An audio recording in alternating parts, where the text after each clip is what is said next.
historia natural de Buffon, Luis de Leclerc, de finales del 18, y sobre todo la historia natural de Plinio, que es del siglo I, es decir, de hace 2000 años, y que sigue siendo un libro de consulta. Bueno, entonces luego se llamó Ciencias Naturales. Luego nos cambiaron el nombre a todos los profesores de Ciencias Naturales, y entonces pasamos a llamarnos de Biología y Geología.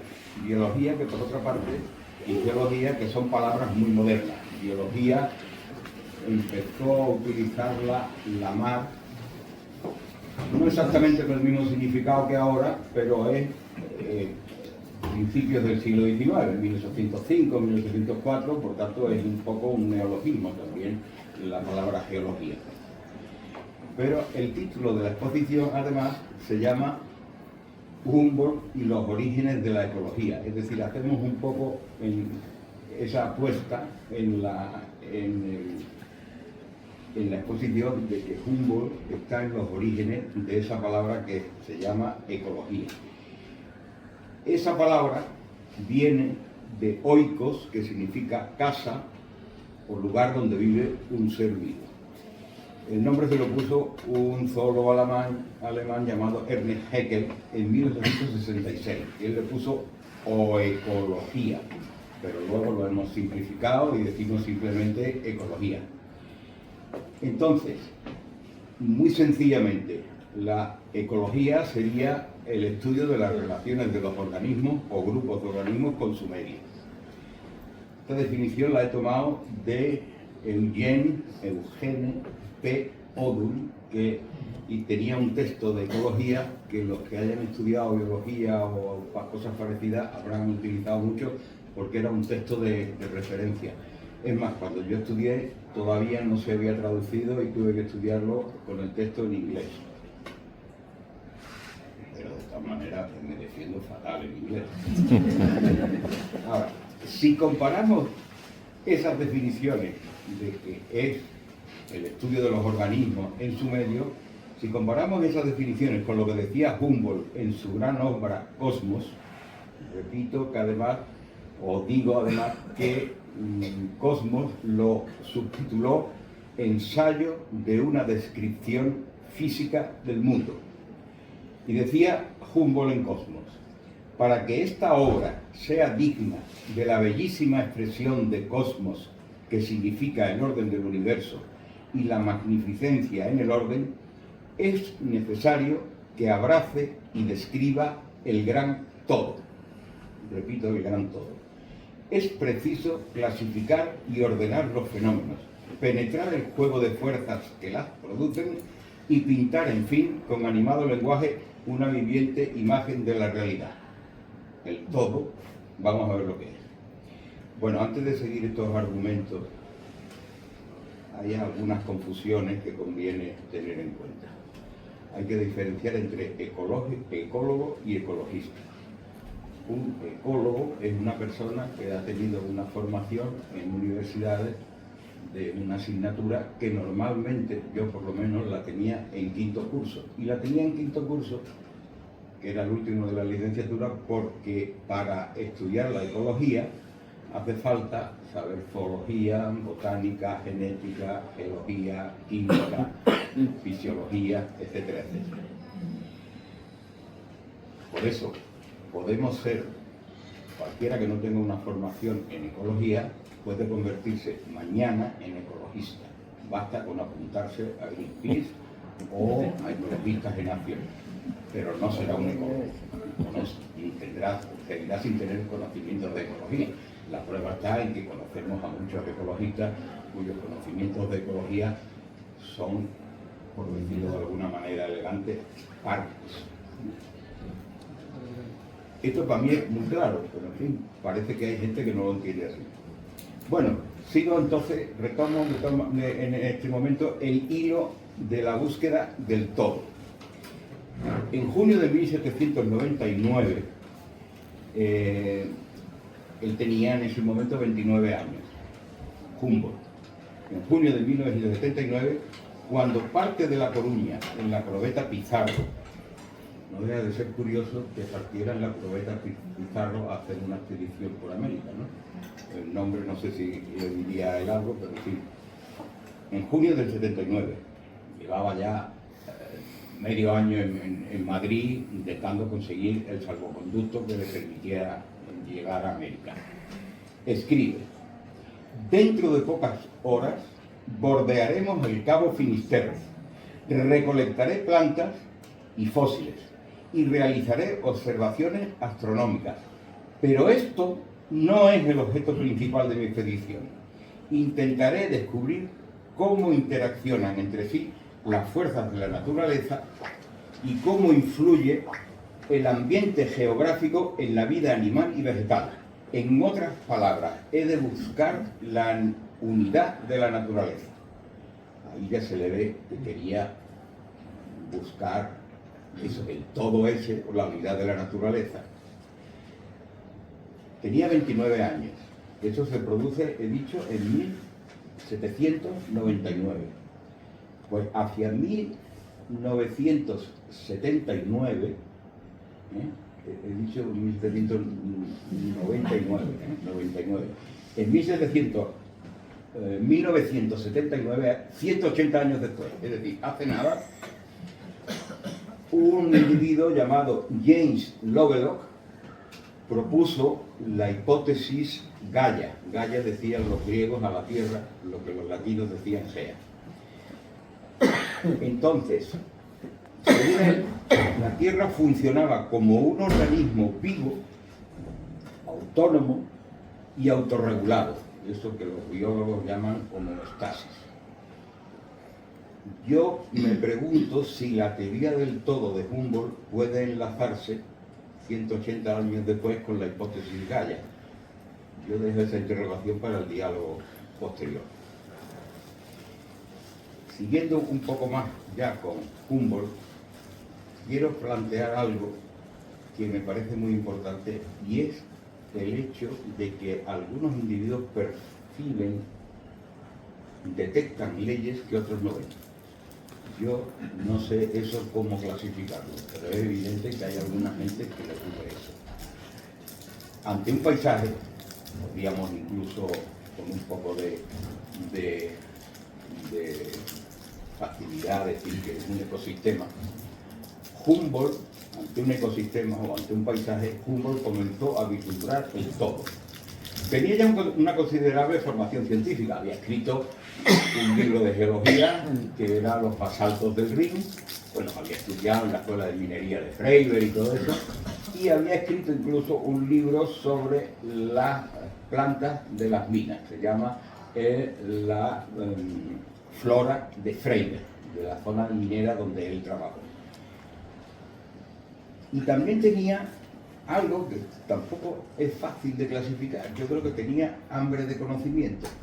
Ahí eso lo habréis observado en alguna gente que intenta enterarse, leer, saber cosas, y hay otra gente que le importa un pito saber nada, y que no lee, que no pregunta y que no aprovecha, digamos, la enorme cantidad de conocimientos de que disponemos. Yo lo he llamado hambre de conocimientos, pero no sé si se podría llamar de otra manera.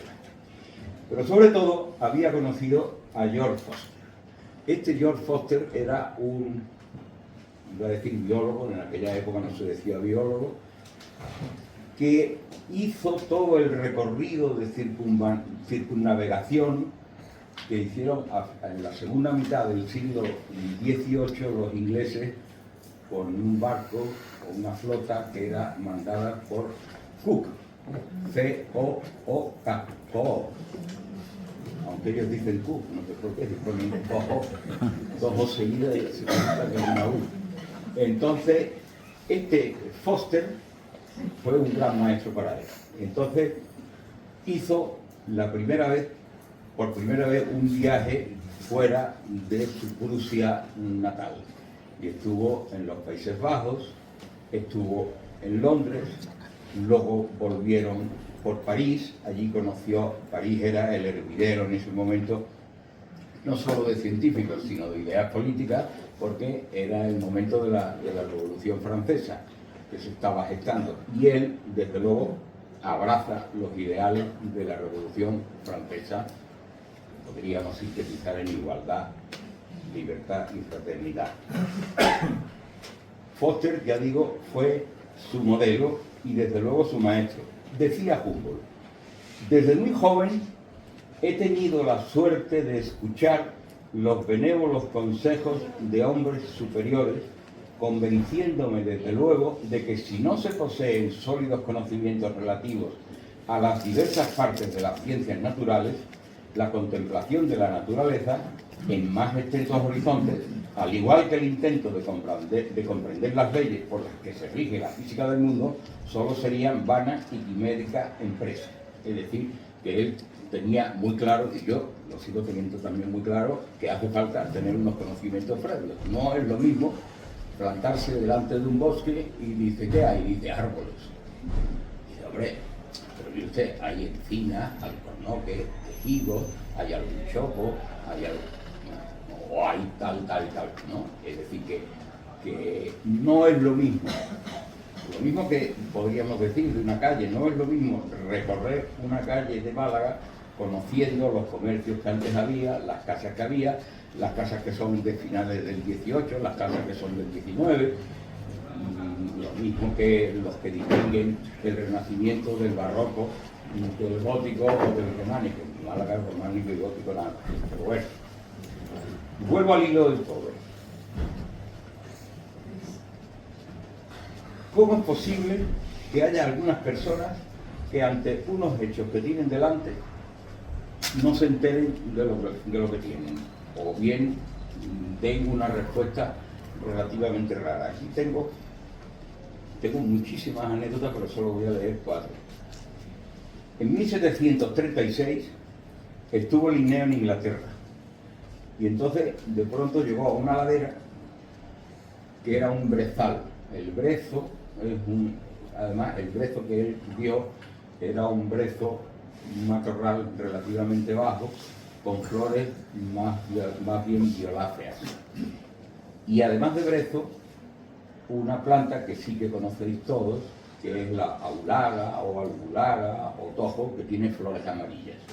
Y entonces, claro, aquello debió ser, la ladera aquella florida debió ser para él, porque conocía esas plantas de herbario, ya las había clasificado. Y entonces cuando las vio, cayó de rodillas y dio gracias al Altísimo.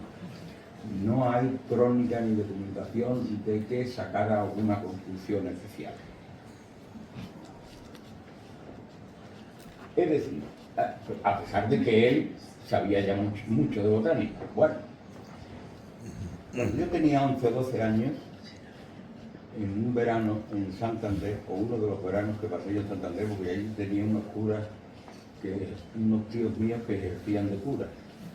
Y paseando con uno de ellos, los que hayan estado en Santander lo sabrán, hay una zona que se llama el Sardinero, y allí hay unos magníficos jardines que se llaman los jardines de Piquillo.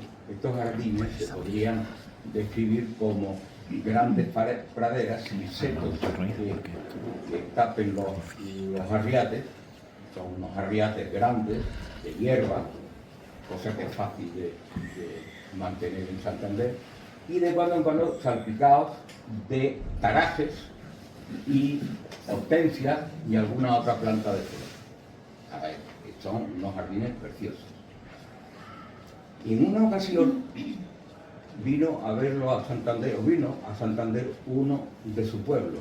Era un pueblo muy pequeñito, de 250 habitantes, pobre, en la serranía, en la Sierra de Cameros, a 2 horas de Laguna, donde nació Larios, y a 2 horas, andando por supuesto, de donde nació Heredia, en Rabanera de Cameros. Bueno, pues, y le enseñó esos mismos jardines, de los que mi tío estaba orgulloso, y le preguntó, bueno, ¿qué te han parecido?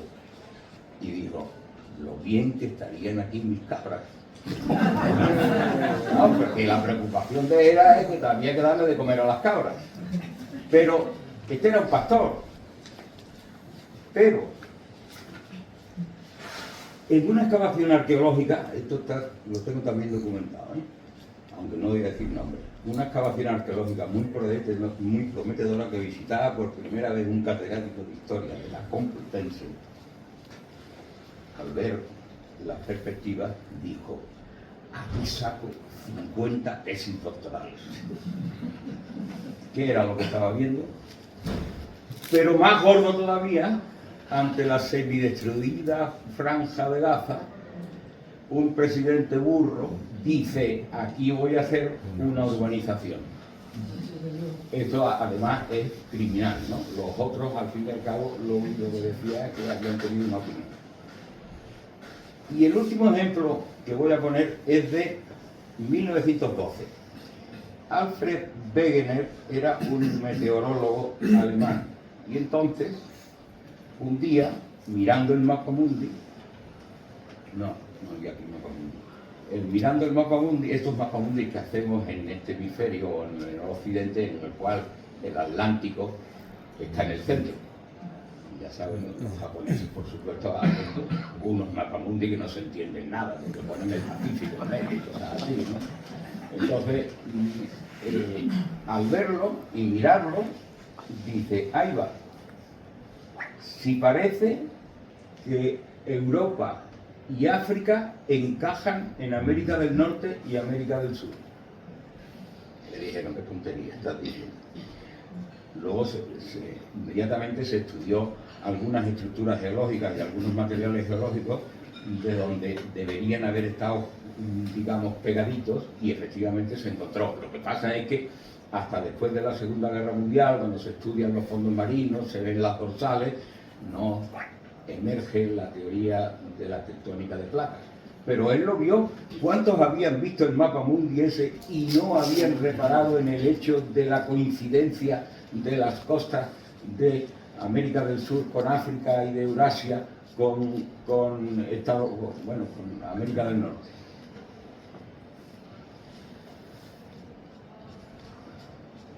El resultado de sus 5 años en América, los de 1799 a 1804, fueron los 34 volúmenes del viaje a las regiones equinocciales del nuevo continente. Esto lo escribió con Bonpland.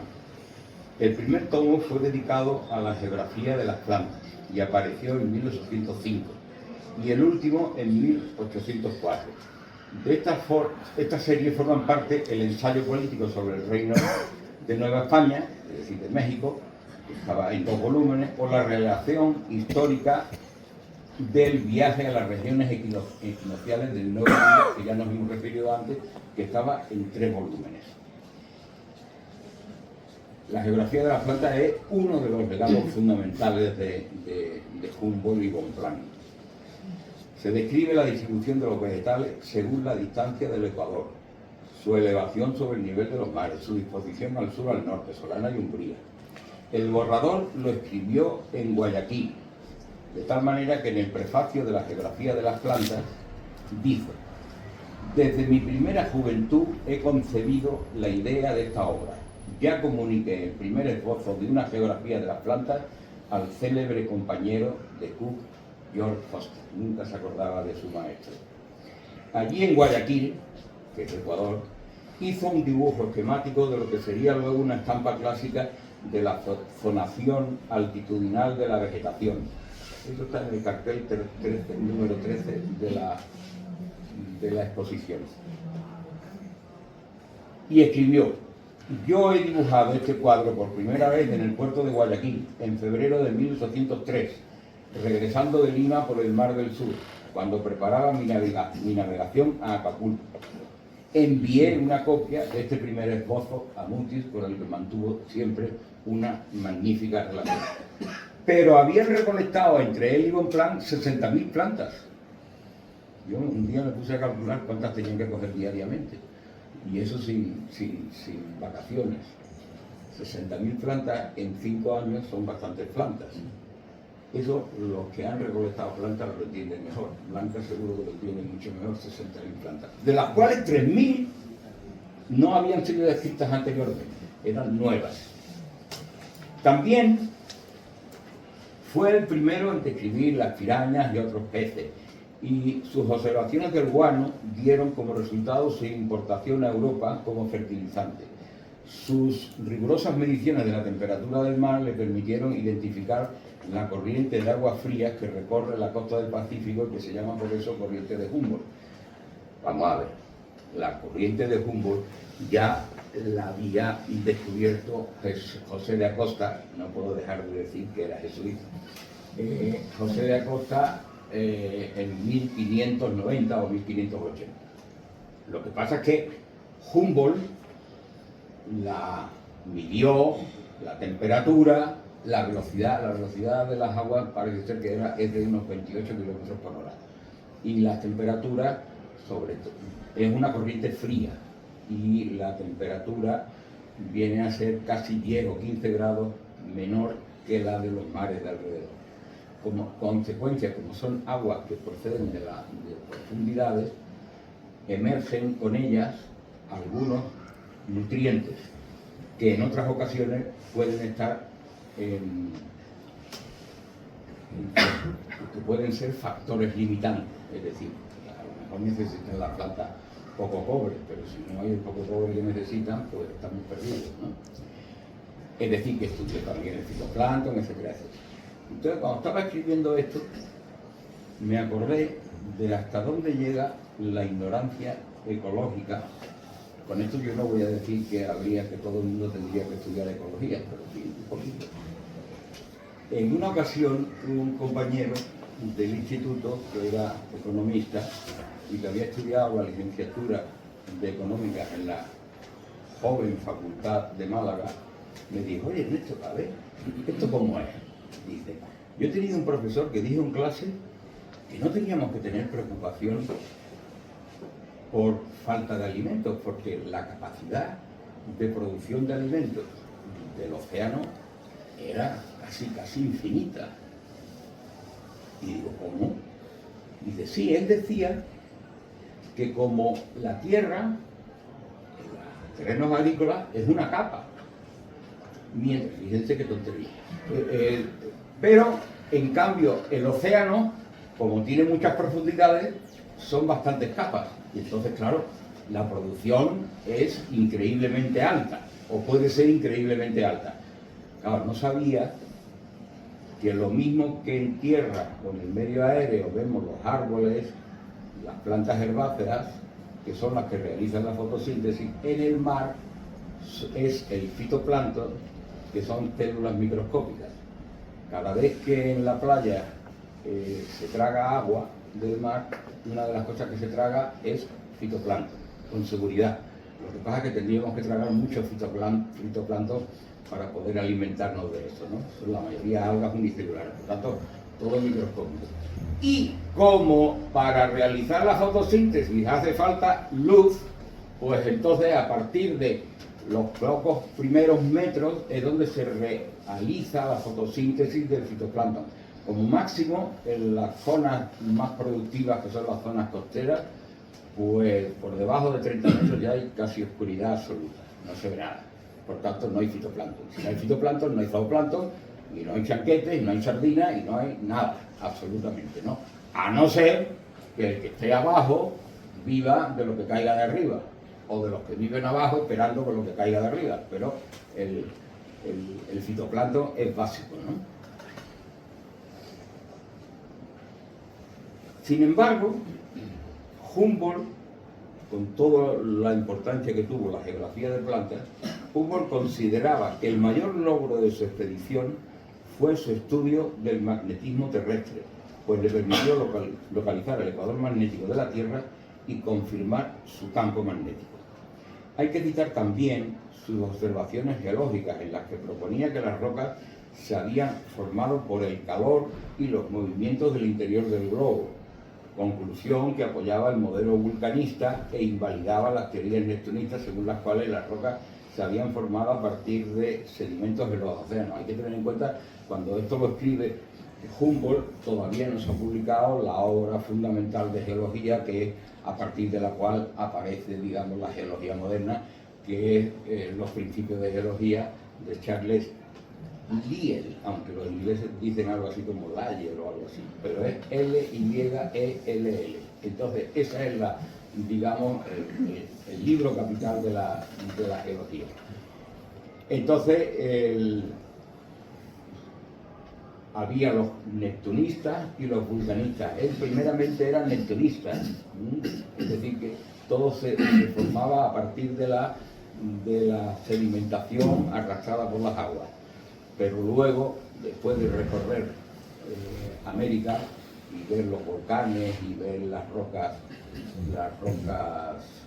que llamamos volcánicas y así, pues llegó a convertirse en vulcanista. Pero de todas maneras la geología seguía estando todavía en sus cimientos.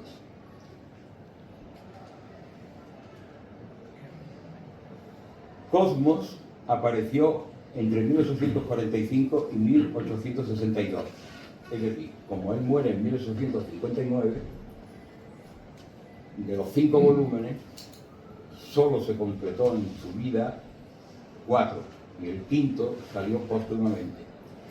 En España hay una edición facsímil de 1851 que está en la exposición en una vitrina, y luego el Consejo Superior de Investigaciones Científicas ha hecho una edición de Cosmos.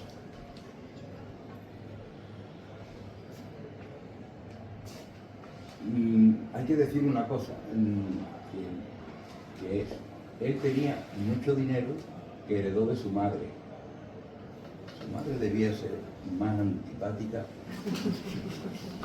Sí, hombre, su madre quería, de hecho, cuando conoce a Foster, él estaba estudiando en Maguncia para convertirse en un funcionario administrativo del gobierno prusiano, cosa que no le gustaba en absoluto, pero su madre se lo había impuesto. Y entonces, con 8 años se murió su padre y con 17 o 18 años se murió su madre. Pero su madre tenía muchísimo dinero. Tenía muchísimo dinero y entonces, y solo eran 2 hermanos, Wilhelm, que era bastante más discreto que él y menos movido, y con todo ese dinero se financió todos los viajes, todas las expediciones, y empezó la edición de sus obras en París. Él, una vez que vino de América, se quedó a vivir en París, porque le decían que allí era donde había más científicos en ese momento y donde había dibujantes, acuarelistas y de todo. Y se arruinó. Es decir, que al final de su vida casi solo tenía dinero para comer. Bueno, hay un hecho también de la personalidad que me parece muy importante y que lo voy a decir para terminar. Quiero citar algo que dijo sobre las personas y que hoy sigue siendo muy pertinente. Está en la página 194 de Cosmos. Si hemos de mantener el principio de la unidad de la especie humana, necesariamente habremos de desechar como lógica consecuencia la desoladora distinción de las razas superiores e inferiores. Indudablemente hay familias de pueblos más susceptibles de cultura, más civilizadas, más ilustradas que otras, pero nunca más nobles, porque todas han nacido igualmente para la libertad, que si bien en un estado social por adelantado no pertenece más que al individuo, es en las naciones llamadas al goce de verdaderas instituciones políticas el derecho de toda comunidad. Aquí hace una petición de que las naciones se den unas instituciones democráticas, más o menos está pidiendo la democracia. Yo ya no digo más. Yo ya he dicho que esto iba a ser muy cortito y que lo que me interesaba o lo que me parece interesante es que ahora se produzca un cierto coloquio y yo hago de organizador del coloquio, porque aquí hay gente que se puede preguntar unos a otros.